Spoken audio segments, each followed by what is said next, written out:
This is DJI Air 3, and in today's video I'll show how you can repair drone with its remote controller, or should I rather say the remote controller with its aircraft.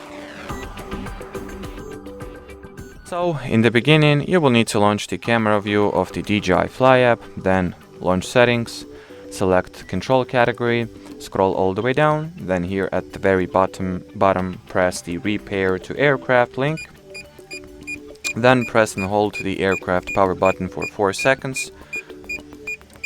1, 2, 3, 4. So by the sound of it, the repairing has went underway and it has been finished successfully. And well, as far as this video goes, that'll be it. So thanks for watching, thanks for your attention, and bye bye.